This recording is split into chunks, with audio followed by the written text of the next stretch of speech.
Wow, I look like I need a week of sleep. We're down here to take a look at Shady's Norco Sight and do a little update on some of the interesting things that have popped up throughout the summer of riding. So let's get into that. So the 1 year review on the Youth Norco Sight, the update. I'll maybe start from the back of the bike and work forward. So wheels, no problem. They've been great. I think I retensioned them once this year. My buddy Len did. Drivetrain, meh. I mean, cranks and stuff don't make a difference to a kid that's under 100 pounds. The derailleur is garbage, the SX derailleur. So that might be something that we look at changing. I think we're on, I can't remember if it's an HG fitting on the back there, or if I can just flip over my GX mechanical stuff to Shady. I'll look into that. Anyways, but yeah, so derailleur, I've had multiple issues with that throughout the summer. Had to go into the shop. The other thing that we're trying to figure out is this. So I have no idea, like sitting here, there's no crank rub or anything. Like there's lots of clearance. The chain is not gonna get down there. The only thing I thought of is that potentially there's something on the bike park loading, the cradles that hold your bike when you're loading it. Because Shady throws his front tire in and then lifts his back tire in. So I'm wondering if this rubs against something. But I have a hard time believing that because you have a crank and everything, oops, that sticks out further, right? Like it would stick out further to stop anything from hitting that. So it's gotta be specific in that little zone. So I haven't figured that out yet. That's a big, big mystery because it's like chewed it to bits. And that's the only thing I can think of is the cradle on the chairlifts in the bike park making that. The suspension has been awesome. It's tuned for little guys, girls, lighter people. So it's been really good. It's been really easy to get his settings. Dropper post has been amazing. We just changed out the seat. So the big fail, the huge fail on this bike, especially for a kid, is the water bottle. You cannot put a water bottle on this bike. So one of the things we noticed, and we noticed pretty quickly, was that the bottle cage, so you can see I've got the mounts all the way. So this is pushed all the way forward, just a standard bottle cage. Look at the shock. So now if I go down this way, so, and I'm sure you can see on the bottom of the bottle cage there. So when you compress the shock on this bike with a bottle, here, let's put a bottle in so you can see.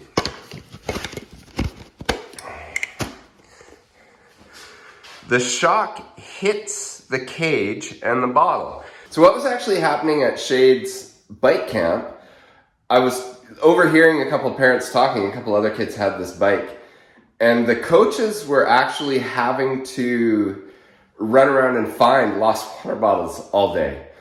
So I just happened to notice this before we put them into bike camp, so I pulled the bottle cage. But what happens, I pulled the bottle and the bottle cage off. But what happens is when that shock compresses under a riding scenario, I'll try and get it to do it here in the garage, but I don't think I can. But under a riding scenario, bumpy, you're going over jumps and then hitting compression, doing all sorts of stuff, it actually knocks the bottle right out of the cage. Standard water bottle, standard cage, so kind of a big fail. So what they've actually done, they've shrunk the frame, the sight frame, into youth size. It's an extra small, they just call it youth, without really taking into any consideration the spacing and the location of things. So the other thing, look at these tabs here are supposed to be to, you know, hang a tube or put some sort of on-frame storage. I'll show you, I've got his.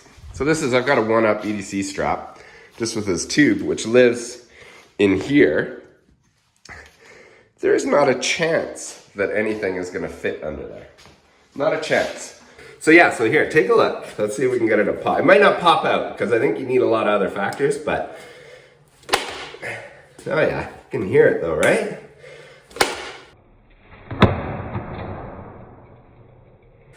And I'm not even compressing the shock. That's half the travel I'm using, if you look. So if you get down into full and it comes flying back up.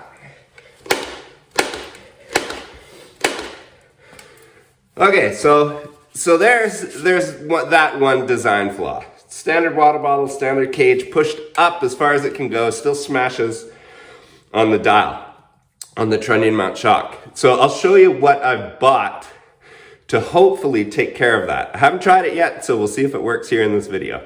So this is what we've got to try and deal with this. It's Problem Solver's bottle cage height adapter. We'll put it in here, move it up, and see what happens. I'm a little worried about the clearance up in here for the water bottle, and if I'm gonna be able to get a tube, I might have to shove it back here now. But anyways, let's install and see how she goes. I haven't tried it yet. It's still, as you can see, in the bag. Let's give her a whirl. Okay, so first you install the base. It's got some little washers under there. I'm not sure why the extra height. I'm sure we'll find out as we go here. And then you've got this sliding plate that fits in. So it's sliding plate, fits into those rails, slides up and down. You use that little grub screw right there to lock it into place and attach your water bottle. Okay, I've loosely got it in there. So let's see. I don't even know if the water bottle is gonna fit in there. I'm gonna take out this to give a little more space. Okay, water bottle going in.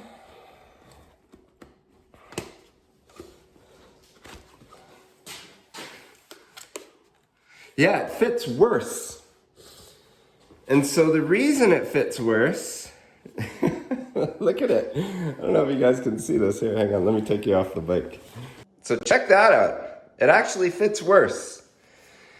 So, I mean, obviously you can see the bottle and the cage hitting. It's hitting up here, so you couldn't get it in and out. And the reason for that is these washers and the height of the adapter. So I'm gonna try taking out those little washers under here, these guys, and see if that does anything. We'll just leave one screw in there. Can move it up and down. Let's get the bottle and see. I'm doubtful. Unless you have a mini bottle, I don't even know if that would work, because if you push it up with a mini bottle, like even if I take the lid off and you push it up, it's still hitting. It almost looks worse because it's higher and closer to the shock because of the base. I haven't found a bottle cage that I could drill. I thought if I could drill new holes in it, that I'd be able to just mount it a little further, but so I think this is a no-go. Cool idea though for maybe a bigger frame, because yeah, like you can see, there's just no clearance here. Like there's no room for a water bottle to be coming out of the front of the cage. So it's just a big fail in there. And all they did was shrink a sight frame without, make an extra small without taking into account what they're gonna need to do in here. They just put the bosses in there to look good. Calling these the bosses. To look good and say, yeah, you can put a water bottle, you can have tool storage. Well, no, you can't. You can have one, you can have tool storage, and that's it. Yeah, and this sticker to try and get off, I might try again. I might try and heat it up to peel it off, but it's really hard to get off. And kind of looks butt, really. So I'd like to get that off. Like I said, suspension's great, wheels have been great, brakes have been great. 2-piston, might want to change them out when Shady gets a little heavier. Who knows, he might be out of this bike size by then. He's growing like a weed. But everything else, I just left the stem and the handlebar stock. He's not, he doesn't notice anything like that, so it's not a big deal to change it out. Grips we did change out. They're run, it's the Chromag. I can't remember what these are called. Are these the wax? Anyways, they're not really orientated the right way, but they're the way he wanted them, so we just left them as is. And you know, it's hard to do a full riding review of Shade's bike, because kids, I mean 10-year-olds, some are probably more in tune and perceptive than others, but Shady, he'll ride whatever you put him on. and make do and adapt. And kids are amazing for that. They haven't learned any of these preconceived notions of what we like and don't like and what feels right and wrong, although some people are more perceptive at feeling different things too. But so it's hard to give you a full riding review. I know he loves the bike.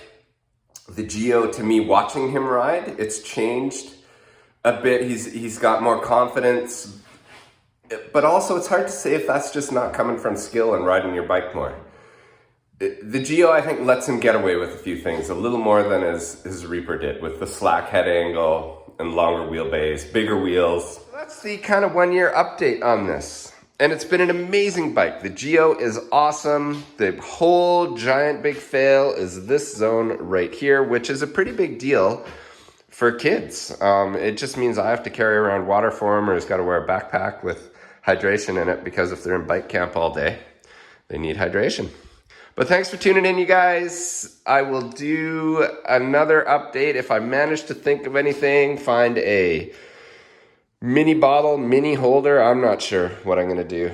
But yeah, well, I'll let you know if I ever think of anything. And if you have any comments or anything or suggestions, let me know. Thanks so much, and we'll see you in the next one.